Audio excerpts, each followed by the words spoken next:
New research on a mysterious skin condition we've been investigating here at KTVU may come as a bit of a comfort to sufferers and says this is not something they've imagined. It's quite real. On the other hand, there's no known cure. To his wife and their 3 children. Though they can afford top medical care, doctors have no answers. You know what? Something weird is going on and something needs to be done. He freaked out. He wanted to ignore it, which I wanted to too, but when it comes to your kids, you gotta stop ignoring it. It started in Oakland 4 years ago. Billy saved 44 games, the top reliever in baseball. His fastball wowed crowds. And then, they say out of slow-healing skin lesions will come bizarre filaments, especially after bathing. That's when it would just really just ooze, literally ooze out of my skin. There's no reasonable explanation for it. I'm not seeing things, I'm watching it happen. I mean, we're pretty sane people.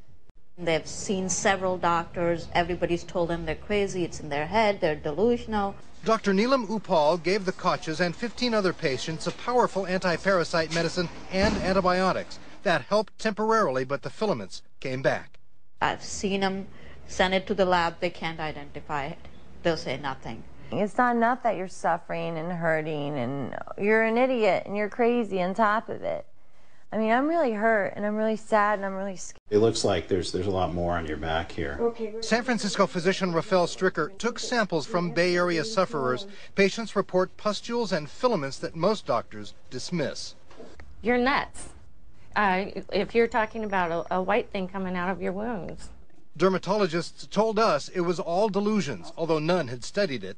This scientist is the first to conduct research on this disconcerting disease. This is definitely the biggest mystery I've ever been involved in. UC Davis trained physiologist Randy Wymore, now at Oklahoma State University in Tulsa, leads a medical team researching what's now called Morgellons disease. Wymore says his tests rule out not only textile fibers, but also worms, insects, animal material, even human skin and hair. The filaments, he says, are not external contamination, but rather a substance that materializes somehow inside the body, apparent artifacts of something infectious. More results are expected soon. And Wymore says a neurotoxin or microorganism may disturb muscle control and memory.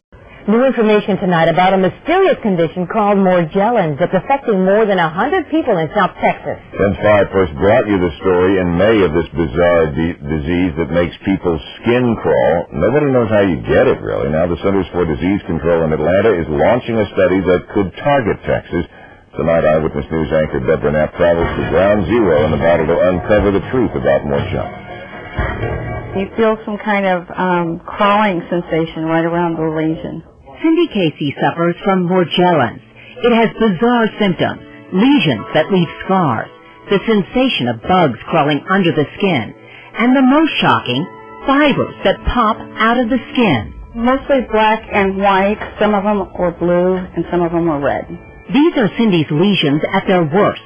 Like others, she was diagnosed with delusional parasitosis, delusions of parasites. Most doctors don't recognize this as a disease. There's no question in my mind it's a real disease. Dr. Rhonda Casey has examined more than 30 morgellons patients. You can see the fiber completely beneath the skin. She extracts this fiber from under the skin, and here's what it looks like under a microscope. I think if it weren't for the fibers, the patients would all be taken very seriously. So I think even though the fibers may be a key to helping us diagnose this disease, they have also been a hindrance to it even being accepted as a real disease in the past. Doctors have discovered less visible symptoms, nerve and neurological damage. Trouble concentrating, trouble communicating, and problems thinking of the words that you want to say and how you want to express yourself. But it is the symptoms that sound like science fiction that makes this disease like no other. There is a slightly frightening component to it that we don't know what causes this.